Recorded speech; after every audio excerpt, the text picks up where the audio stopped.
안녕하세요. 크립토노마드입니다. 과연 지금의 분위기로 12월을 마무리하게 될 것인지 아니면 비트코인 대형 이벤트들에 맞춰서 산타랠리를 본격화하게 될 것인지 이래저래 기대와 우려가 교차하는 시간이 지나가고 있습니다.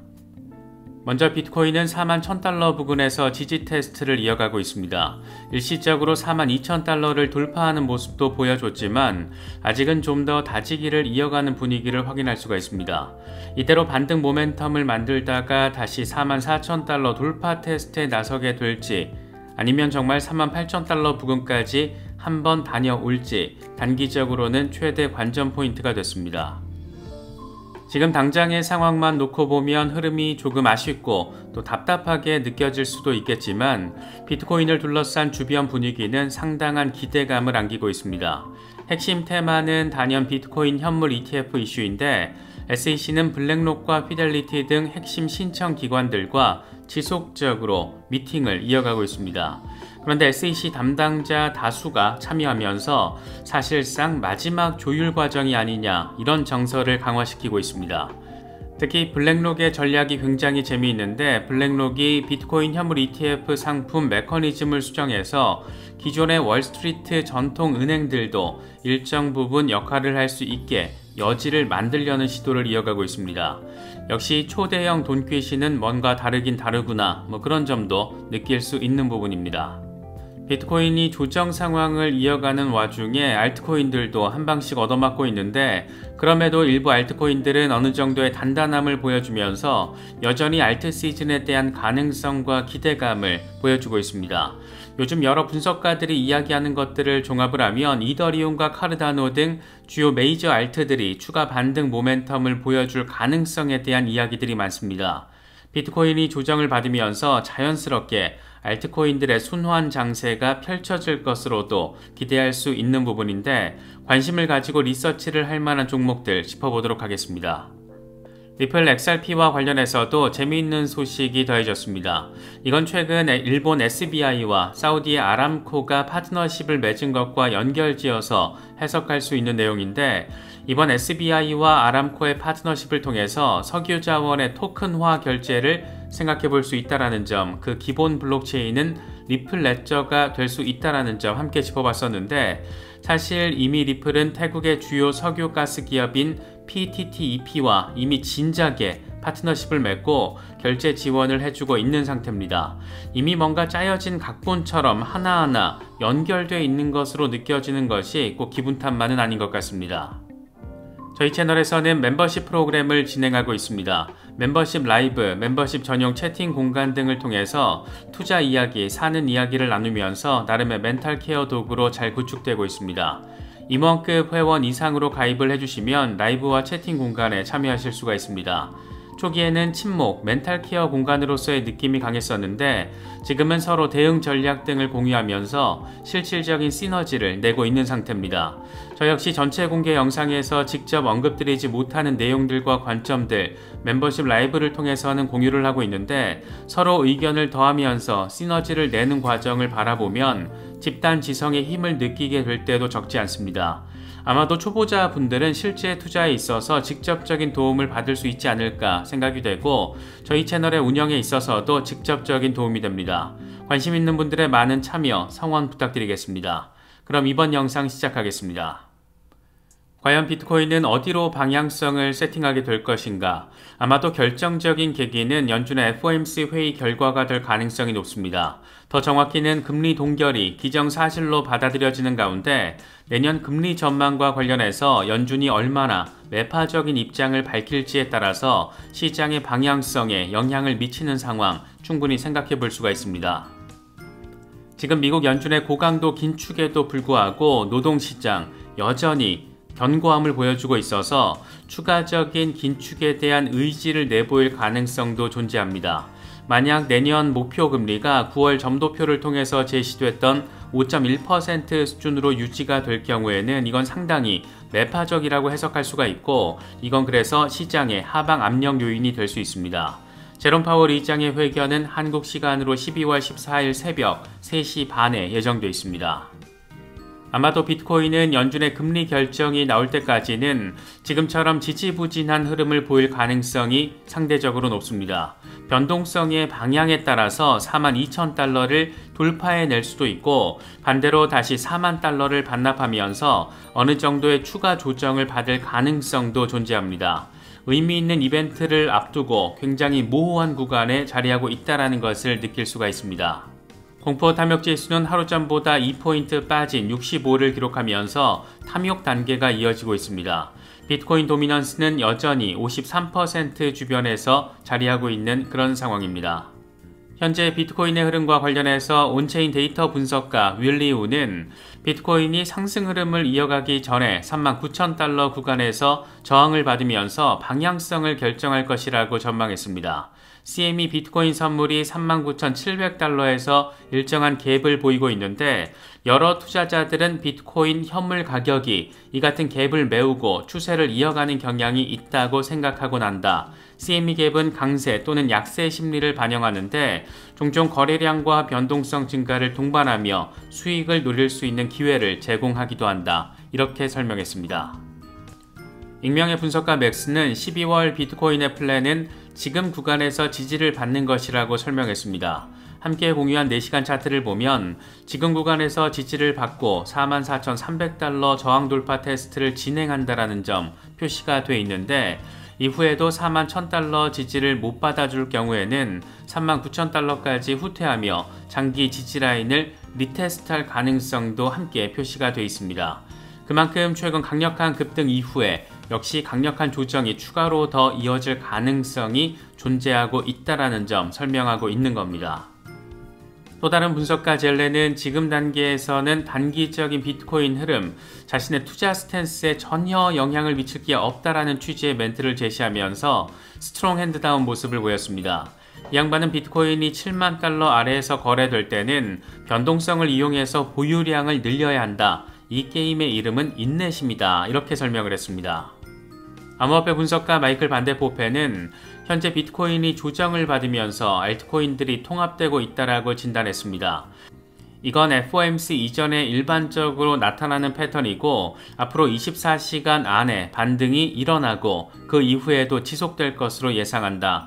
물론 대부분의 시선은 이더리움 네트워크의 순환에 집중될 것이다. 이렇게 알트 대장이 먼저 움직여주면서 알트 시즌이 도래할 가능성에 대해서 언급을 했습니다.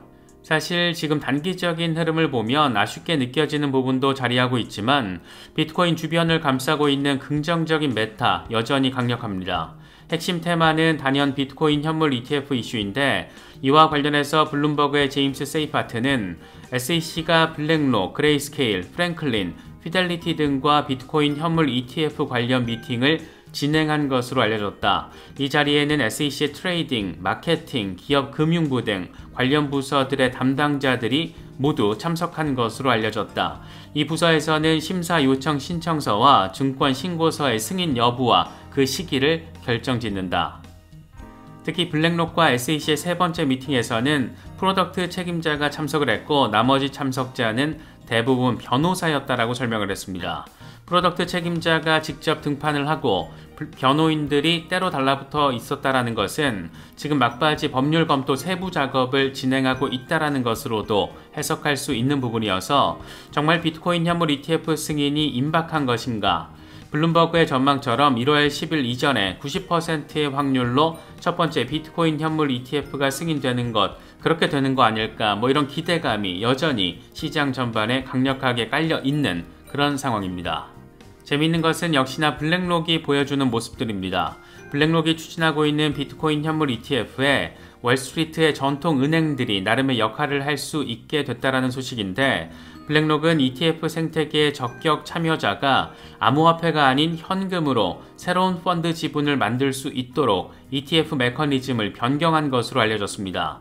이에 따라서 비트코인을 직접 보유할 수 없는 은행들도 ETF 운용사의 현금을 납입하고 ETF 증권을 받은 뒤에 이걸 투자자에게 판매하는 AP 역할을 할 수 있게 됩니다. SEC와 블랙록, 나스닥 등이 참여한 11월 28일 회의 메모를 보면 AP가 사용하는 현금은 중개업체를 통해서 비트코인으로 교환이 되고 커스터디 업체가 관리할 수 있게 되는 것으로 나타나 있습니다. 이와 관련해서 코인데스크는 지금까지는 은행이 아닌 제인스트리트나 점프트레이딩 등 암호화폐 경험이 있는 대형 마켓 메이커가 AP가 될 거라는 견해가 일반적이었다. 하지만 이번 변경으로 인해서 은행도 시장에 참여할 수 있게 돼서 유동성 공급자의 범위가 더 넓어졌다, 이렇게 평가했습니다. 이게 사실 굉장히 의미가 큰 게 가까운 미래에 기존 전통은행들 밥줄 끊기게 된 마당에 결국 암호화폐 관련 상품들이 이들의 미래 먹거리가 될 수 있는 상황을 단적으로 보여주는 것이고, 이걸 지금 블랙록이 총대를 메고 진격 앞으로를 외치고 있는 것이기도 합니다.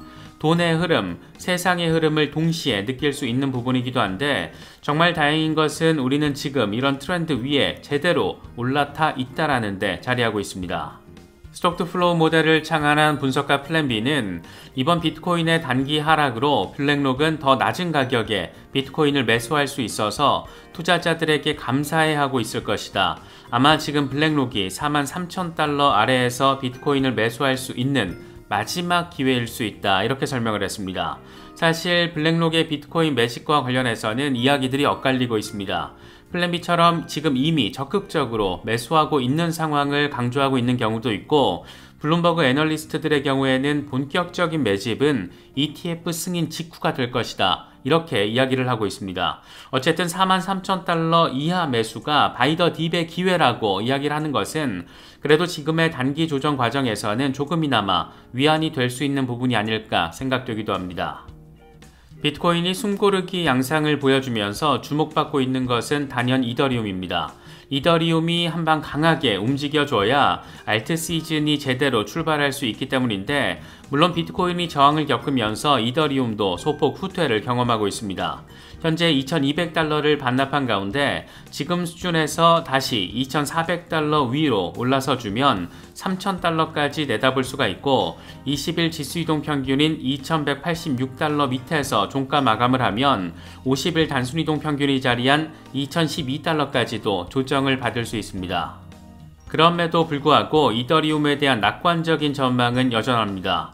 2400달러를 일시적으로 뚫어내며 52주 신고가를 기록한 것이 이 같은 기대감을 더 키우는 부분인데, 분석가 크립토로버는 이더리움 주간 차트를 공유하면서 상단 저항만 깨지면 사상 최고가를 향해서 빠르게 나아갈 수 있다, 이렇게 긍정적인 전망을 제시했습니다.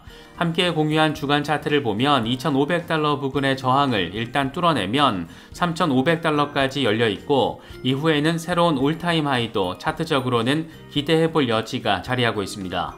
물론 관건은 비트코인의 조정이 어느 수준까지 어느 정도 강도로 이어질지 여부입니다. 맥스의 경우에는 이더리움 월간 차트를 기준으로 MACD가 플러스로 전환이 됐고, 이더 BTC 차트에서도 몇 년 동안 이어진 추세 지지라인이 지켜지고 있다. 이게 과연 우연의 일치일까? 이렇게 질문을 던지면서 이더리움의 의미 있는 반등 가능성을 언급했습니다. 최근 한바탕 크게 움직여줬던 카르다노의 경우에도 추가 반등 가능성에 대한 기대감을 키우고 있습니다. 온체인 데이터 분석 플랫폼 센티멘트는 카르다노는 11월 17일 갑작스러운 소액 지갑의 손실이 확인됐는데, 이 가운데 98.1%가 1달러에서 10달러를 보유한 지갑이었다. 이 정도 규모의 주소 감소는 종종 잠재적인 가격 전환을 나타내고, 이후에 에이다는 65% 상승했다, 이렇게 분석을 했습니다. 소액이든 고액이든 개미들이 던질 때 그걸 고래가 받아먹고 이후에 시세 급등이 나왔다라는 것, 이런 얘기 지금 하고 있는 겁니다. 렉트캐피탈의 경우에는 카르다노가 주간 차트를 기준으로 0.51달러 레벨을 성공적으로 리테스트했다라며 지금까지는 흐름이 아주 좋다, 이렇게 기대감을 내비쳤습니다. 이 구간에서 지지를 확인해 줄 경우에는 0.72달러 부근까지 나아갈 수 있는 상황인데, 과연 어떤 흐름으로 이어질지 12월 추가 랠리의 동력을 보여줄 수 있을지 그 주목도를 키우고 있습니다. 솔라나의 상황도 아주 재밌습니다. 일단 엄청난 폭등 이후에 70달러 저항에 가로막힌 상태인데, 그래도 63달러 부근의 20일 지수이동 평균의 지지는 확인해주고 있습니다. 여기서 반등세가 이어질 경우에는 78달러 리테스트 이후에 100달러까지 내다볼 수가 있고, 여기서 빠질 경우에는 중요 지지라인 51달러 리테스트 가능성 생각해 볼 수가 있습니다. 센티멘트의 경우에는 솔라나에 대한 시장의 긍정적인 정서가 18개월 최고 수준으로 올라섰다라는 점을 강조했습니다. 솔라나 네트워크에서 신규 프로젝트가 최근 이어졌고 잇따라 에어드롭을 실시하면서 솔라나에 대한 긍정적인 정서를 강화하는 데 적지 않은 영향을 미쳤다라고 바라볼 수가 있습니다. 물론 최근 한 달 동안 두 자릿수 폭등을 해줬기 때문에 단기적으로 추가적인 조정 가능성 충분히 생각해 볼 수는 있는데 프로젝트의 진전 상황만 놓고 보면 여전히 건실하게 집이 잘 지어지고 있다, 이렇게 바라볼 수 있을 것 같습니다. 리플과 관련해서는 상당히 재미있는 상황적 맥락이 포착되고 있습니다. 이건 우리가 하루 전에 짚어봤던 이슈와 맞닿아 있는 건데 리플의 최대 후견 기업이자 지금도 가장 많은 외부 투자자 지분을 갖고 있는 일본의 SBI와 또 사우디의 아람코가 파트너십을 맺었다라는 소식, 이를 통해서 결국 석유 자원 등에 대한 토큰화 작업이 이루어질 가능성이 높아졌고, 이럴 때 채택될 블록체인으로는 SBI가 밀고 있는 리플을 떠올릴 수밖에 없다, 이런 부분이 핵심이었습니다. 그런데 리플이 이미 석유 기업 페이먼트를 강력하게 지원하고 있다는 점과 연계지어서 보면 이게 또 내용이 재밌습니다. 리플은 이미 2019년부터 태국 최대 규모의 석유 기업 PTTEP와 파트너십을 맺고 국경 간 결제를 지원해오고 있습니다. 당시만 해도 굉장히 주목을 받았던 것은 이걸 중재하던 태국 시암은행이 B2B 형식으로 리플 시스템을 사상 최초로 결제한 사례였기 때문입니다. 이때만 해도 리플의 1차적이자 궁극적인 유틸리티는 국경 간 송금 정도였고 지금 생각해보면 상당히 제한적인 평가를 받을 때였습니다. 그런데 실물자산 토큰화 이슈가 암호화폐 시장 전반의 강력한 메타로 자리를 잡았고 이미 JP모건과 시티뱅크 등 거대한 금융기관들이 들어와 있는 상황이고 리플 역시 홍콩통화청과의 CBDC 프로젝트를 통해서 부동산 자산을 토큰화시키는 작업을 진행해왔습니다. 그래서 결국 석유 기업과의 결제 파트너십은 석유 자산에 대한 토큰화 이슈로 확장될 가능성이 현실적으로 굉장히 높아졌고 이걸 지금 SBI와 아람코가 쿵짝을 맞춰서 진행하고 있다라고도 평가할 수 있습니다. 이런 거 보면 이미 오래전부터 플랜은 다 정해진 게 아닐까, 이렇게 XRP가 $10를 향해서 날개를 다는 시기도 결국에는 도래하게 될 수밖에 없지 않을까, 이런 생각이 드는 것은 꼭 기분 탓만은 아닌 것 같습니다.